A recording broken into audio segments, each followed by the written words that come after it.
अच्छा सुनो, सब्सक्राइब करने के बाद ना घंटी बजा देना। मिथिला धाम की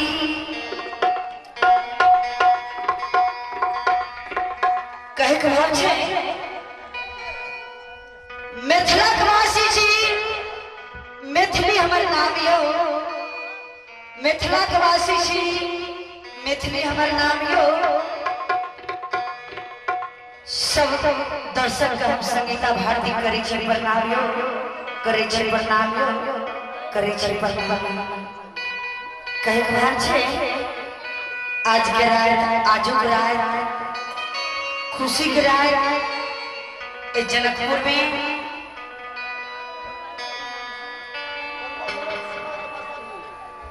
आज के दिन देखियो प्रमोद जी जनक जी के रूप में छाय आ दशरथ के रूप में आए रहा छाय अपने सर मिथिलांचल में मैथिली खाज करा मीठा में मधुरता में अपने शांति के दान बोल मिथिला धाम के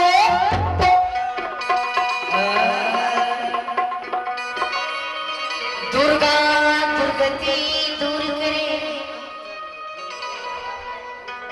दुर्गा दुर्गति दूर करे, मंगल करे सेवका मन मंजिल उजल करे, सबके दाता श्री राम।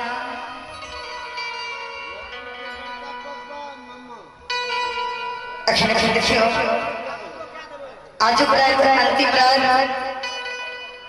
लड़की की बड़े पिताजी और प्लस मामा जी दोनों मिलके 41 रुपया दान कर रखी। बहुत बहुत मंगलमय हो। बोल दे मिथिला धाम की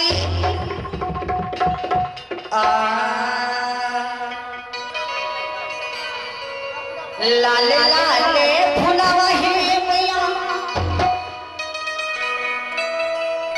लाले रे माहे लाले रे।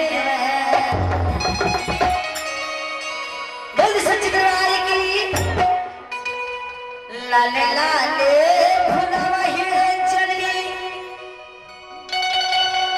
लाले रे हुलवा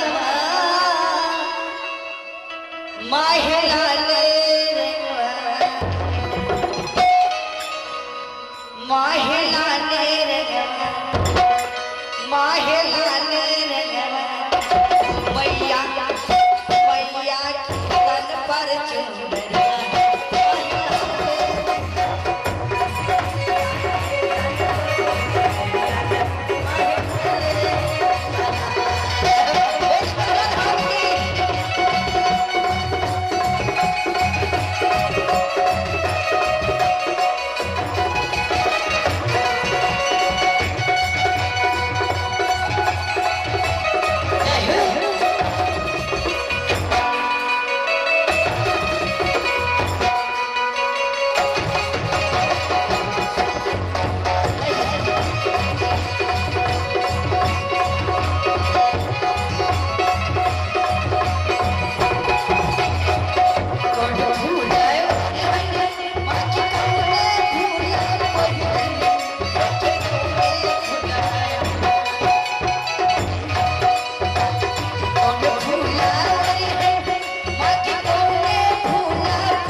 अपनी सब जनक ने जगदम्बा प्रभु राम के नाम से जरूर जयकारा लगे के ना।